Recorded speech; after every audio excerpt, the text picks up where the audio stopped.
प्राचीन भारत में नालंदा विश्वविद्यालय उच्च शिक्षा का सर्वाधिक महत्वपूर्ण और विश्वविख्यात केंद्र था। इसे दुनिया के सबसे पुराने विश्वविद्यालयों में से एक माना जाता है। इसकी स्थापना 5वीं शताब्दी में गुप्त वंश के शासक सम्राट कुमार गुप्त ने की थी। इसी की वजह से उन्हें महेंद्रादित्य का खिताब भी मिला था। वर्तमान में इसका खंडर पटना से 88 किलोमीटर दूर है, दक्षिण पूर्व में, और राजगीर से 11-11.5 किलोमीटर उत्तर में एक गांव के पास स्थित है। मुख्यतः महायान बौद्ध धर्म से संबंध रखने वाले इस विश्वविद्यालय में हीनयान के साथ अन्य धर्मों की शिक्षा भी दी जाती थी और अनेक देशों के साथ छात्र यहाँ पढ़ने भी आते थे। 7वीं सदी में भारत भ्रमण के लिए आए ह्वेनसांग चीनी यात्री और इस विद्यालय के बारे में उसकी यात्रा वृत्तांत बड़ी विस्तृत जानकारी देते हैं। उसने 1 साल तक यहाँ शिक्षा ग्रहण की थी। नालंदा विश्वविद्यालय को 3 बार नष्ट किया गया था, लेकिन केवल 2 बार ही इसको पुनः निर्मित किया गया। पहला विनाश स्कंदगुप्त के शासनकाल के दौरान ह्यून के कारण हुआ था, लेकिन स्कंदगुप्त के उत्तराधिकारियों ने विश्वविद्यालय की मरम्मत करवाई और एक बड़ी सी इमारत के साथ इसमें अनेकों सुधार किए। उसके बाद दूसरा विनाश 7वीं शताब्दी की शुरुआत में गोदास ने किया था। इस बार बौद्ध राजा हर्षवर्धन ने विद्यालय की मरम्मत करवाई। 606 से 648 ईस्वी के बीच में हर्षवर्धन का राज्य था और सबसे खतरनाक विनाशकारी हमला 1193 में बख्तियार खिलजी ने किया था, जो कि मोहम्मद गौरी का गुलाम था। उसने उस विद्यालय को नष्ट कर दिया। ऐसा माना जाता है कि धार्मिक ग्रंथों के जलने के कारण भारत में एक बड़े धर्म के रूप में उभरते हुए बौद्ध धर्म को सैकड़ों वर्षों तक का झटका लगा था और तब से लेकर अब तक यह पूर्ण रूप से इन घटनाओं से नहीं उभर सका है। खिलजी द्वारा नालंदा विश्वविद्यालय को नष्ट किए जाने के पीछे एक छोटी सी कहानी भी मिलती है। उस समय बख्तियार खिलजी ने उत्तर भारत में बौद्धों द्वारा शासित कुछ क्षेत्रों पर कब्जा कर लिया था और एक बार वह बहुत बीमार पड़ गया। उसने अपने हकीमों से काफ़ी इलाज भी करवाया, मगर वह ठीक नहीं हो सका और मरणासन्न स्थिति में पहुंच जाता है। किसी ने उसको सलाह दी कि वह नालंदा विश्वविद्यालय में आयुर्वेद के विभाग प्रमुख आचार्य श्रीभद्र को दिखाए और उनसे इलाज करवाए, परंतु खिलजी इसके लिए तैयार नहीं था। रीज़न बिहाइंड दैट, वह मुस्लिम था और हिंदू से इलाज करवाना नहीं चाहता था और उसे लगता था कि हकीम जो हमारे हकीम हैं वो उससे अधिक ज्ञान रखते थे। समय गुजरता है, उसकी तबीयत खराब होती है। अंततः अपनी जान बचाने के लिए आखिरकार नालंदा विश्वविद्यालय के प्रमुख आचार्य श्री को बुलवाना पड़ा और फिर बख्तियार खिलजी ने वैद्यराज के सामने एक अजीब सी शर्त रखी और कहा कि मैं उनके द्वारा दी गई किसी भी प्रकार की दवा नहीं खाऊंगा। बिना दवा के वो उसको ठीक करें तो फिर वह उन्हें जान जाए। वैद्यराज ने कुछ समय सोचा और उसकी शर्त मान ली। कुछ दिनों के बाद खिलजी के पास एक कुरान लेकर पहुंचे और कहा कि इस कुरान को आप अंत तक 2 बार पढ़िए, आप निश्चित रूप से ठीक हो जाएंगे। बख्तियार खिलजी ने वैद्यराज की बताए अनुसार कुरान को पढ़ा और फिर आश्चर्यजनक रूप से वह ठीक भी हो गया। ऐसा कहा जाता है कि राहुल श्रीभद्र ने कुरान के कुछ पन्नों पर दवा का लेप लगाया था। वह थूक के साथ उन पन्नों को पढ़ता चला गया इस तरह से, और वो ठीक भी होता चला गया। अब वह खिलजी परेशान इसलिए था, बख्तियार खिलजी, क्योंकि भारत में जो वैद्य हैं वो आखिर इतना ज्ञान रखते हैं, तो उसने निश्चय कर लिया था कि वो भारत में अब इस ज्ञान को रहने नहीं देगा। उसने देश से आयुर्वेद और ज्ञान की सारी जड़ों को नष्ट करने का फैसला किया। फलस्वरूप उसने नालंदा विश्वविद्यालय को जलवा दिया। 90 लाख पांडुलिपियाँ जल गईं उसमें, ऐसा कहा जाता है। नालंदा विश्वविद्यालय में इतनी किताबें थीं कि वो 3 महीने तक जलती रही थीं।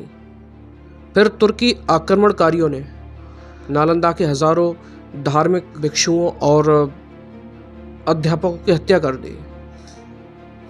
नालंदा को लूटने और विश्वविद्यालय को पूरी तरह जलाकर राख कर देने के बाद जब बख्तियार खिलजी आगे बढ़ा, तब नालंदा युद्ध में अकेले 450 बौद्धों की हत्या करने वाले जमालुद्दीन को नालंदा की जागीर मिलती है।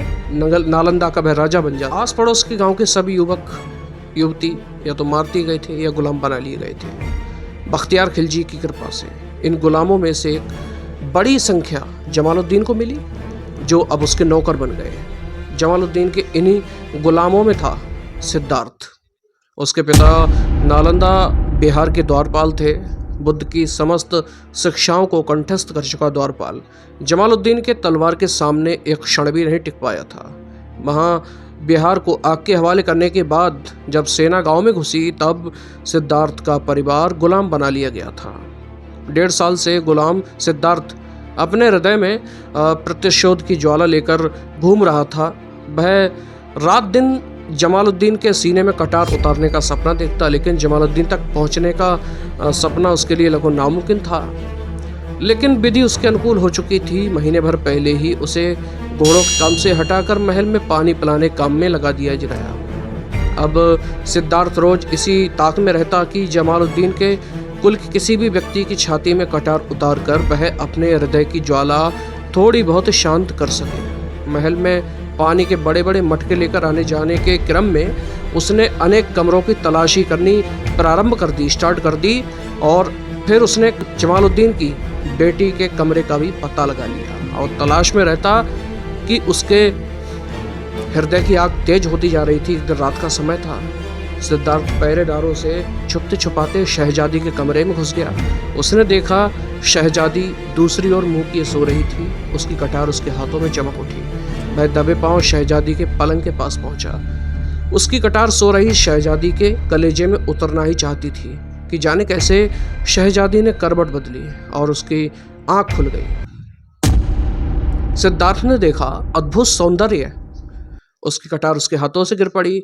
भयभीत जैनब ने पूछा, कौन हो तुम? सिद्धार्थ ने कहा, सिद्धार्थ। जैनब ने कहा, तुम मुझे क्यों मारना चाहते हो? इस पर सिद्धार्थ ने कहा और बड़ा भोला भाला उत्तर दिया, तुम्हारे पिता ने मेरे पिता की हत्या की थी, मुझे उसका बदला लेना है। जैनब तब तक संभल चुकी थी और वो जानती थी कि मारने वाला होता तो अब तक मार चुका होता। उसने कहा, मारते क्यों नहीं? सिद्धार्थ ने कहा, मैं तुमको नहीं मार सकता। जैनब ने कहा, क्यों? सिद्धार्थ ने कहा, तुम बहुत खूबसूरत हो। और यह कहकर सिद्धार्थ धीरे धीरे कमरे से बाहर निकल गया। उसकी कटार जैनब के कदमों में पड़ी थी।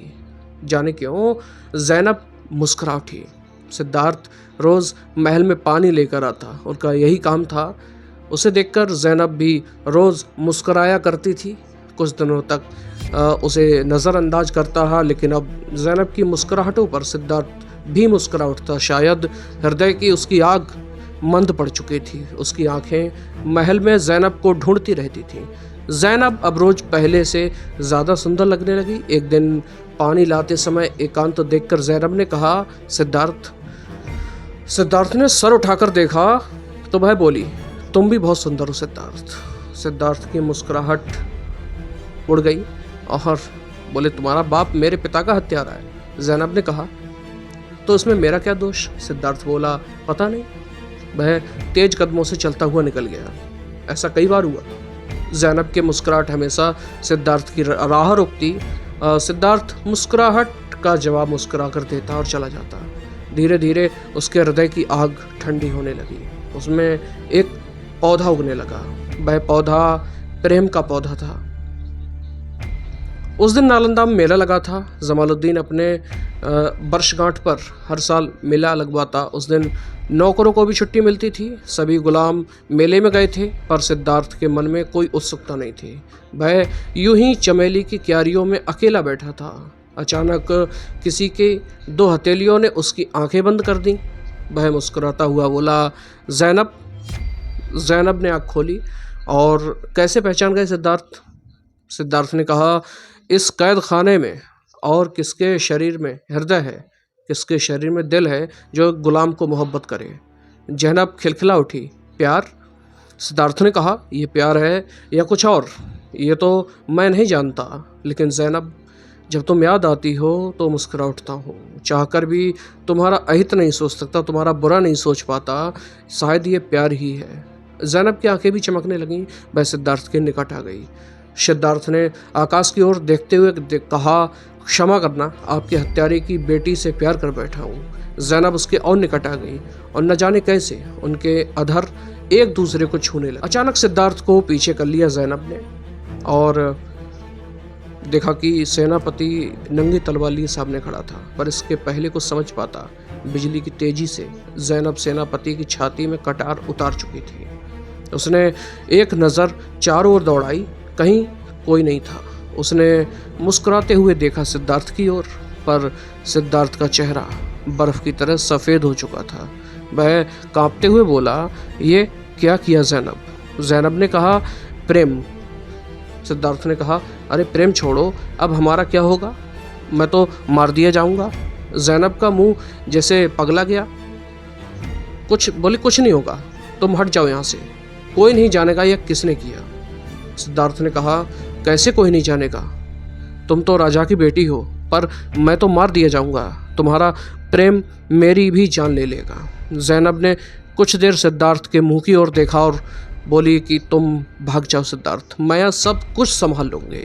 सभी अभी मेले में है, कल जब तक जानेंगे तब तक तुम दूसरे राज्य में रहोगे।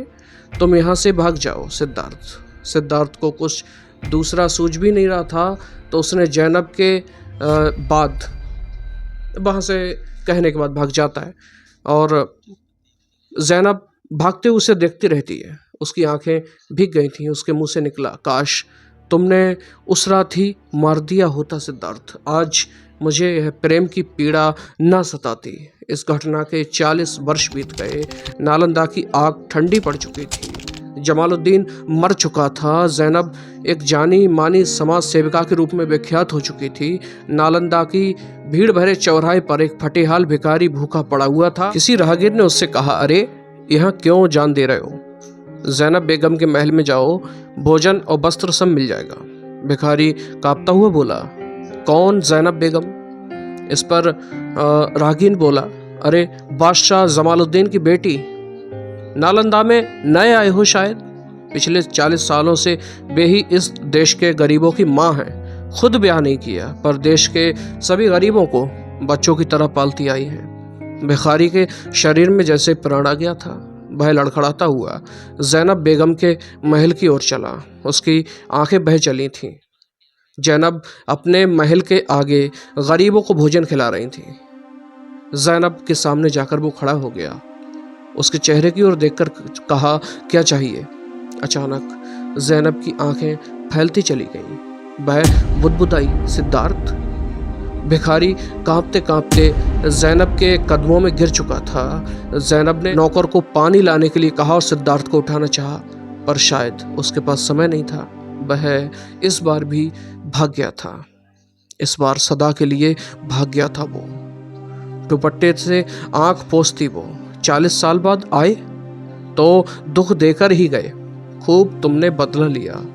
मुँह से निकलती हुई रुलाई के बेग को दुपट्टे से रोकने का एक बेफल प्रयास किया। सर्वेश तिवारी जी की कहानी, जिसका नाम था प्रतिशोध, जो कि एक वास्तविक घटना है, एक इतिहास है हमारा। कैसी लगी आपको? कमेंट बॉक्स में ज़रूर बताइएगा। मिलते हैं अगली कहानी में। तब तक के लिए नमस्कार, जय हिंद, राधे राधे।